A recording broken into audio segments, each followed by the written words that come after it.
নমস্কাৰ আপোনালোক সকলোকে পুনৰবাৰ আপোন চৰ্চৰ অন্য এটা ভিডিঅ'লৈ স্বাগতম জনাইছো। আপোনালোকৰ ঘৰৰ কাৰোবাৰ যদি কেতিয়াবা কিবা কাৰণত বেমাৰ হয় তেনে তেখেতক বাৰু আপোনালোকে এখন প্ৰাইভেট চিকিৎসালয়ত কেনেকৈ বিনামূলীয়াকৈ চিকিৎসা কৰোৱাব। আপোনালোকে যদি চৰকাৰী চিকিৎসালয়ত লৈ যায় তেনে চৰকাৰী চিকিৎসালয়তো বিনামূলীয়াকৈ চিকিৎসা কৰিব পাৰিবই, সেইটো ডাঙৰ কথা নহয়। কিন্তু চৰকাৰী চিকিৎসালয়ত বহুতে যাবলৈ পছন্দ নকৰে চৰকাৰী কৰ্মচাৰীসকলৰ ব্যৱহাৰ বা চৰকাৰী হস্পিটেলৰ ব্যৱস্থাৰ বাবে। সেইবাবে বহুতে এখন প্ৰাইভেট মেডিকেলেই পছন্দ কৰে। তো তেনে অৱস্থাত আপোনালোকে ধনীয়ে হওক বা দুখীয়াই হওক আপোনালোকে কেনেকৈ এখন প্ৰাইভেট চিকিৎসালয়ত সম্পূৰ্ণ বিনামূলীয়াকৈ চিকিৎসা কৰিব পাৰে 1 টকাও খৰচা নোহোৱাকৈ যিকোনো বেমাৰত, সেই সম্পৰ্কে মই আজি আপোনালোকক এই ভিডিঅ'টোত জনাম। ৰিসেন্টলি মোৰ এজন বন্ধুৰ এটা বিশেষ বেমাৰ হৈছিলে, বৰ বিশেষ ডাঙৰ বেমাৰ নহয়, এটা সামান্য বেমাৰ হৈছিলে আৰু সেই সামান্য বেমাৰটোৱে গৈ এটা বৃহৎ ৰূপ পালেগৈ। তো মোৰ বন্ধুজনৰ প্ৰায় 12 লাখতকৈও অধিক টকা খৰচা হৈছে। সেই বন্ধুজনৰ এনেকুৱাও নহয় যে ধেৰ টকা পইচা আছে, তেওঁলোকৰ কাৰণে 12 লাখ টকাটো যথেষ্ট। আমাৰ কাৰণে 12 লাখ টকাটো যথেষ্ট টকা এখন ঘৰ ধ্বংস হ'বৰ কাৰণে। তো ল'ৰাজনক মাক দেউতাকে যেনে তেনে কৰি উদ্ধাৰ কৰি আনিছে, বচাই আনিছে, তো ঘৰৰ সা সম্পত্তি মাটি বাৰী বিক্ৰী কৰি। গতিকে মানুহে ঘৰত যেতিয়া এটা বেমাৰ লাগে ন, বেমাৰে গোটেই মানুহ ঘৰকে ধ্বংস কৰি পেলায়। তো ভগৱানে নকৰক আপোনালোকৰো যদি ভৱিষ্যতে তেনেকুৱা ধৰণৰ হয় কেতিয়াবা কিবা কাৰণত, আপোনালোকেনো কেনেকৈ ফ্ৰীকৈ চিকিৎসা কৰিব পাৰিব এখন প্ৰাইভেট মেডিকেলত, মই আজি আপোনালোকক সেই সম্পৰ্কে জনাম। ভিডিঅ'টো প্ৰথমৰ পৰা শেষলৈকে চাই থাকিব। মই শ্ৰীপাঞ্জয় গগৈ, আপোনালোকে চাই আছে আপোন চৰ্চ। আহক আৰম্ভ কৰোঁ আজিৰ ভিডিঅ'। আজিৰ ভিডিঅ'টো আৰম্ভ কৰাৰ আগতে আপোনালোকক এটা সৰুকৈ ৰিকুৱেষ্ট, আপোনালোকে ভিডিঅ'টোত লাইক কৰক বা নকৰক সেইটো আপোনালোকৰ লগত কথা, কিন্তু ভিডিঅ'টো আপোনালোকে এটা শ্বেয়াৰ কৰি দিব যাতে সকলোৱে এই ইনফৰমেশ্যনটো জানিব পাৰে। এখন প্ৰাইভেট হস্পিটেলত যদি আমি যেতিয়াই চিকিৎসা কৰিবলৈ যাওঁ প্ৰথম কথাটোৱে আহি পৰে পইচা, যে এইখন মেডিকেলত কিমান খৰচা হ'ব। যদি চৰকাৰী হস্পিটেলত আপোনালোকে 1 লাখ টকা খৰচা কৰে তেনেহ'লে প্ৰাইভেট মেডিকেলখনত আপোনালোকে 3 লাখ টকা বা 4 লাখ টকা খৰচা কৰিহে বেমাৰটো ঠিক কৰি আহিব পাৰিব। আৰু এখন প্ৰাইভেট মেডিকেলত যোৱাৰ লগে লগে আপোনালোকক খুব সুন্দৰ ফেচিলিটি দিয়ে, থকা মেলা, আপোনাক ট্ৰিটমেণ্ট, ডক্টৰ, নাৰ্ছ সকলোৱে সহায় সহযোগিতা আগবঢ়ায় আৰু খুব সুন্দৰকৈ আপোনালোকে চিকিৎসা কৰি আহিব পাৰে। কিন্তু মেইন কথাটো আহি পৰে পইচা। তেওঁলোকক আপোনালোকে মোটা অংকৰ পইচা দি থৈ আহিব লাগে যেতিয়া আপোনালোকৰ ডিসচাৰ্জ হয়। কিন্তু এনেকুৱা এটা যদি ফেচিলিটি ওলায় যে আপোনালোকে 1 টকাও দিব নালাগে, যিমান দিন চিকিৎসা কৰিলে গোটেই চিকিৎসাৰ পইচা আপোনালোকে একেবাৰে ফ্ৰীতে লাভ কৰিলে, আৰু আপোনালোকে চিকিৎসা কৰি অহাৰ পাছতো মেডিচিনৰ পৰা ধৰি একেবাৰে আপোনালোকক টেষ্ট কৰালৈকে সকলোবিলাক যদি ফ্ৰী কৰি দিয়ে, কেনেকুৱা লাগিব বাৰু? নিশ্চয় আপোনালোকৰ ভাল লাগিব, হয়নে নহয়? তো মোৰ যিজন নেকি বন্ধুৰ 12 লাখ টকা খৰচা হৈছিলে, সিও যদি এই ফেচিলিটিৰ কথা গম পালেহেঁতেন নিশ্চয় তাৰ অকণমান নহয় অকণমান সুবিধা নহ'লহেঁতেন নে বাৰু? নিশ্চয় অকণমান নহয় অকণমান মোৰ মতে সুবিধা হ'লহেঁতেন। তো তাৰ বাবে আপোনালোকে কি কৰিব? তাৰ বাবে আপোনালোকে এটা হেল্থ ইঞ্চুৰেঞ্চ ল'ব পাৰে। এটা হেল্থ ইঞ্চুৰেঞ্চ যিটোৰ বাবদ আপোনালোকে প্ৰত্যেক মাহে বৰ বিশেষ টকা খৰচা কৰিব নালাগে।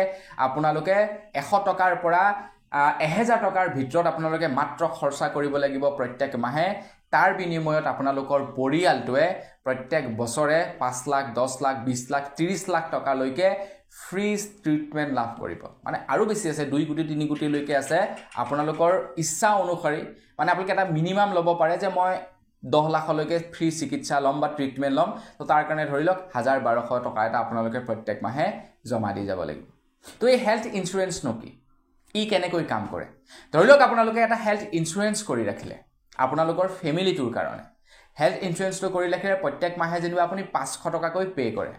আপোনাৰ হয়তো লাগিব পাৰে যে মই 500 টকাকৈ পে' কৰি আছোঁ, কিন্তু যেতিয়া নেকি বেমাৰ এটা হ'ব, যেতিয়া নেকি আপোনালোকৰ মোটা অংকৰ এটা টকা খৰচা হ'ব আৰু সেই সময়ত যেতিয়া সেই হেল্থ ইঞ্চুৰেঞ্চটোৱে সহায় কৰিব, তেতিয়া আপোনালোকৰ অনুভৱ হ'ব যে নহয়, মই এটা কিন্তু ভাল কামেই কৰিলোঁ।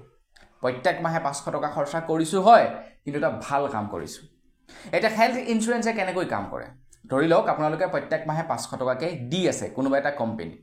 তো সেই কোম্পানীটোৱে কি কৰিব, আপোনাৰ যদি ভৱিষ্যতে কিবা বেমাৰ আজাৰ হয়, যিকোনো বেমাৰ আজাৰ, সেই বেমাৰ আজাৰত A to Z খৰচা সেই কোম্পানীটোৱে পে' কৰিব। আপোনালোকৰ এম্বুলেন্সৰ পৰা ধৰি একেবাৰে টেষ্ট ৰিপৰ্টলৈকে ঔষধৰলৈকে যিমান টকা খৰচা হয় সকলো টকা খৰচা কৰিব এইটো নহয় যে আপোনাৰ একদম আনলিমিটেড এটা লিমিট থাকিব আপুনি যিমান টকাৰ ইনস্যুৰেঞ্চ কৰিব সিমানটো টকালৈকে খৰচা কৰিব ধৰি লওক আপুনি 20 লাখ টকা কৰি থৈছে 20 লাখলৈকে যিমান টকা খৰচা হয় সিমান টকা খৰচা কৰিব আপোনালোকে মনৰ ইচ্ছা অনুসৰি আপোনালোকে মানে টাৰ্ম পলিচিটো ল'ব পাৰে 1 কোটি টকালৈকেও ল'ব পাৰে 2 কোটি ল'ব পাৰে সেইটো আপোনালোকৰ ওপৰত ডিপেন্ড কৰে কিন্তু এটা মিনিমাম আপোনালোকে লৈ ৰাখিব পাৰে ধৰি লওক 5 লাখ 10 লাখ টকা যদি কেতিয়াবা কিবা কাৰণত বেমাৰ আজাৰ হয় আপোনালোকে 10 লাখ টকালৈকে ফ্ৰী ট্ৰিটমেন্ট পাব আপোনালোকক কেইখনমান কাৰ্ড দিব মানে আধাৰ কাৰ্ডৰ নিচিনা সেই কাৰ্ড কেইখন লৈ পিনি আপোনালোকে মেডিকেলত যাব মেডিকেলত যোৱাৰ পাছত জমা কৰিব তো আপোনালোকৰ ফ্ৰী ট্ৰিটমেন্ট হৈ যাব সেই কাৰ্ডখনৰ পৰা পইচা কাটিব সেই মেডিকেলখনে সেই কোম্পানীটোৱে সেই মেডিকেলখনক পইচা পে কৰি দিব তো সকলোবিলাক মেডিকেলতে সেই ফেচিলিটি নাথাকে কিন্তু ধৰি লওক আপোনালোকৰ তাতে থকা মেডিকেল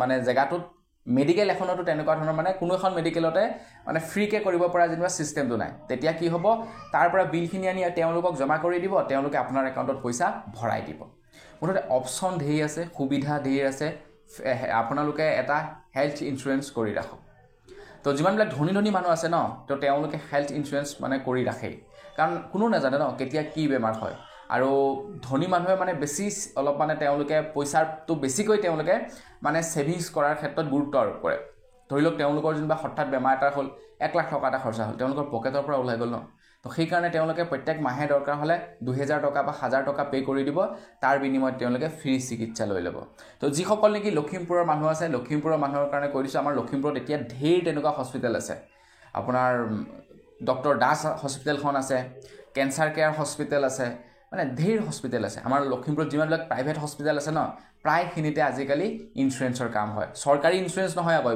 এইবিলাক কোম্পানীৰ ইনস্যুৰেঞ্চ একদম লগলগ পইচা দিয়ে আৰু সেই কাৰণে তেওঁলোকে কাম কৰে তো আপোনালোকে এটা হেল্থ ইনস্যুৰেঞ্চ কৰিব পাৰে যদি কৰিম বুলি ভাবিছে তেনেহ'লে পলিচি বাজাৰত গৈ আপোনালোকে খুব কম টকাত কৰিব পাৰে মই প্ৰমোট কৰা নাই মানে ইনফৰমেশ্যনটো আপোনালোকক ভাবিলোঁ জনাই দিওঁ এইটো বহুত প্ৰয়োজনীয় ময়ো ৰিসেন্টলি এটা কৰিলোঁ ফেমিলিৰ কাৰণে তো যাতে ইন ফিউচাৰ যদি কিবা হয় এটলিষ্ট মোৰ ফেমিলিটো যাতে সিকিউৰ হয় আৰু আপোনালোকৰ যদি কিবা কাৰণত ভগৱান নহওক মানে কিন্তু কেতিয়াবা কিবা কাৰণত যদি ধৰি লওক এক্সিডেণ্টেল ডেথ হৈ যায় তো যিমানটো টকাৰ আপোনালোকে ইনস্যুৰেঞ্চ কৰিছে সেই টকাটো আপোনাৰ ফেমিলিয়ে লাভ কৰিব এনেকুৱা ধেৰ আপোনালোকৰ মানে ফেচিলিটি আছে পাৰিলে কৰি ৰাখিব আপোনালোকৰ কাৰণে ভাল হ'ব তো বন্ধু বান্ধৱীসকল বস আজিৰ ভিডিঅ'টি মানে পুনৰ এটা ভিডিঅ' লগ কৰাৰ খালি বিদায় মাগিছোঁ ধন্যবাদ জয়